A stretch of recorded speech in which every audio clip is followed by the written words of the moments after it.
With nearly 300 games played now in the STL, we've got a bunch of fantastic data that has been generated from the community that we can access, so we can give you the top 5 best performing hunters in the STL, so you know what god you should be playing in all of your games. So let's get started.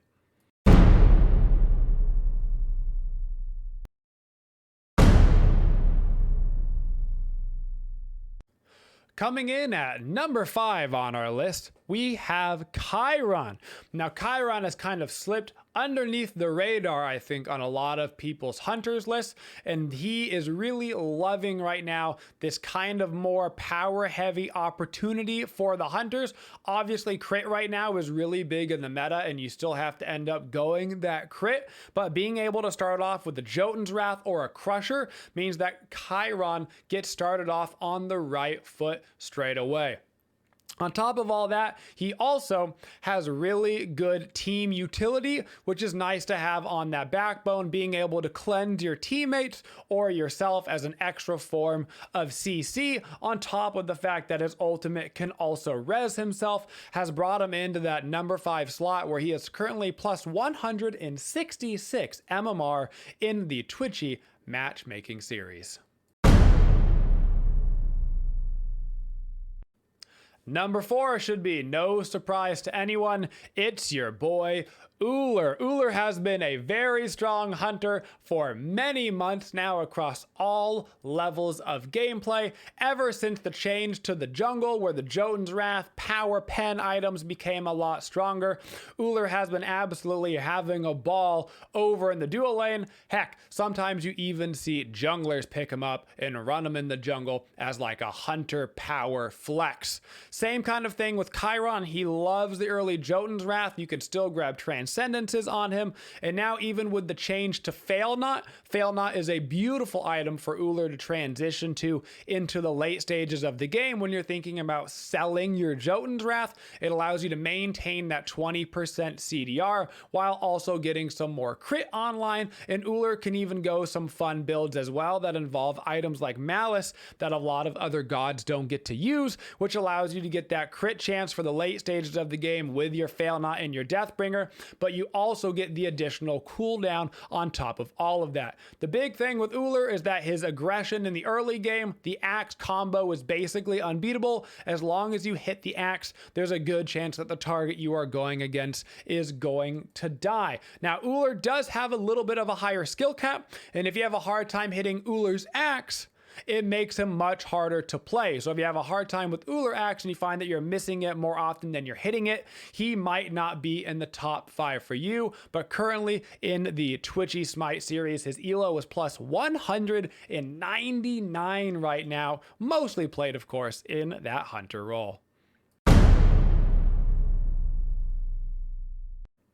Making it into the top 3, but not at the tippity top of the list, is the newest addition to the hunter role, Charybdis. Cherry had a really hard launch where she was super buggy and she just kind of couldn't consistently perform because you didn't know if your abilities were going to work. But after a couple round of bug fixes for Cherry, as well as a couple round of buffs, including things like buffing her auto attacks right at the start of the game, she has brought herself up into the 3rd most winning hunter.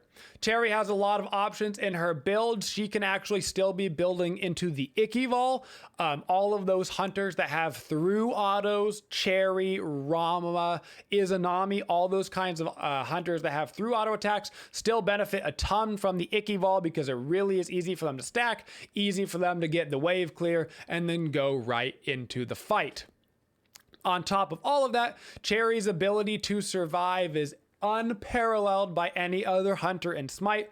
So if you tend to get focused over in the duo lane, Cherry is going to be the hunter that you want to pick. She's got the best, arguably, getaway skill in the game with her 3. Its only downside is that it has a pre-fire time, but you are invulnerable while inside of it. It'll immune anything coming your way. Got pulled by an Ares ult? No, you didn't. New ult coming? No, it's not. About to get CC'd? I don't think so. And it does damage and can knock up the enemy when you come out of it as well, as long as you have the Tide, on top of the fact that her ultimate gives her 6 seconds of CC immunity, and it can reset like a Scylla ult, and it can push people back, and it stuns. There's no reason not to play Cherry if she's left open.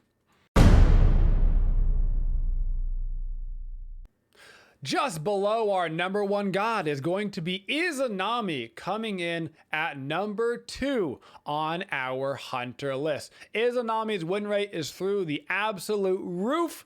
She is performing so well in the hunter role, and it honestly makes a lot of sense why she is. The game is still, even with longer matches happening since a couple of the recent patches, the game is still very much leaned towards that early game. If you can get a good lead going in the early game, you can make a nice smooth transition going into the mid and late. You get level 20 faster.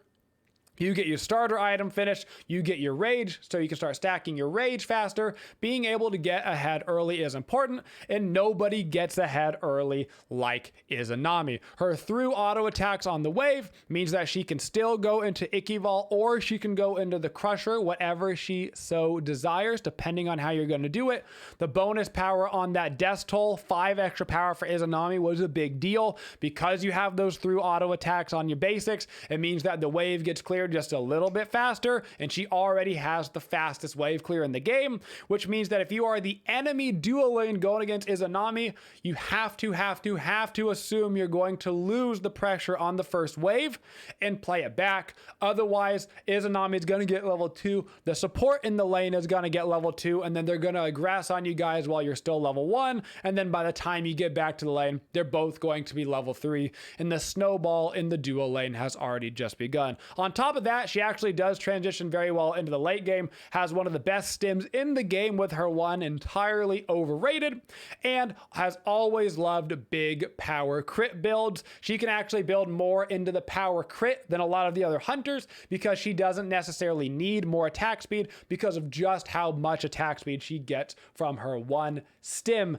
and that is why she has come in at number 2 on the top 5 hunters list with a whopping plus 516 elo since we started in the month of November, but number 1 is way higher. Guess who it is in the comments down below before you watch the next part of the video.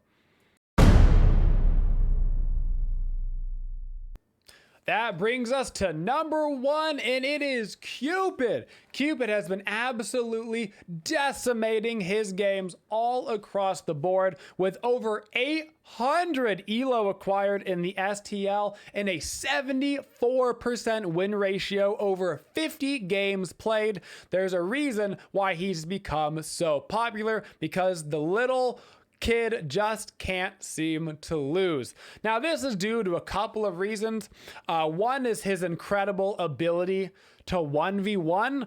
Heart Bomb and the ultimate together has always been a really strong combo, and now that there's so much power so early in hunter builds with that Death Toll, on top of the fact that you can take it right into something like a Jotun's Wrath, so you can be getting the ulti out more for the cripple, so you can be getting the Heart Bomb out more for the stuns, it has really played well into Cupid's hands. Another thing that has benefited Cupid a lot and has brought him up to this number 1 slot is a ton of the other top tier hunters don't have a CC immune ultimate, leaving them susceptible to Cupid as a classic counter matchup. Particularly Izanami and Uhler, who are 2 of the other top performing hunters, really have a bad matchup into Cupid. They both get stuck in his ultimate and followed up by the Heart Bomb. So unless your beads are up, which is obviously a lot longer cooldown than Cupid ult, you're gonna have a really bad time. Now, luckily, Cherry can still do well into Cupid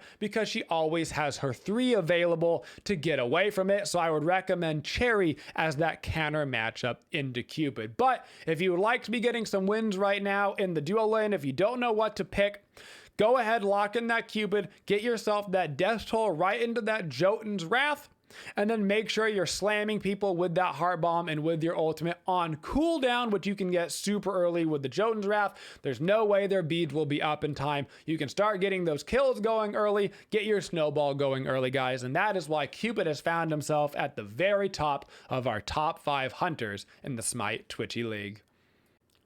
Hope you guys enjoyed this video. This is the first of our new series of videos that we can start doing because of the Smite Twitchy League and all of the fantastic information and all of the fantastic analytics that we get from the community playing games, and we can track every single number from it. If you want to see any of the numbers for yourself and go through the data, you can check it out in the description down below, guys. And if you want to play in the Smite Twitchy League, remember that there's games going on 7 days a week, all the time. You just need to be a subscriber on Twitch and be in the Discord so you can see when those games are being made. Anybody welcome to play, no matter what platform you're on, no matter what region you're in, no matter what your skill level. The system will work yourself out. You'll get your MMR and you'll get to play that way. Have a chance to win a prizes, meet new people, all sorts of stuff.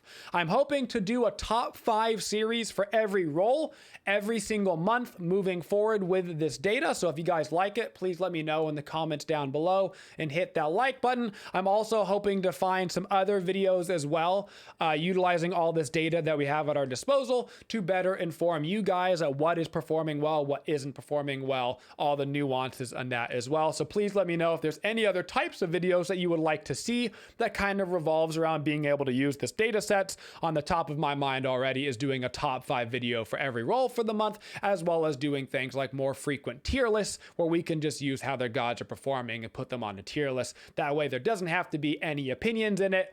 And so whether it's right or wrong, it doesn't matter because it's true. So I'm looking forward to doing all these videos, and it's a huge part of the reason why the STL was so important of me to get going. So thank you guys for all your support. I appreciate it. I could not do this without you. And as always, folks, have a twitchin' day, y'all. Thank you for supporting the Twitchiest community. If you'd like to see more videos, make sure you subscribe to the channel and always hit that bell for notifications so you don't miss any of the upcoming videos. Thank you for all your support and have a twitchin' day, y'all.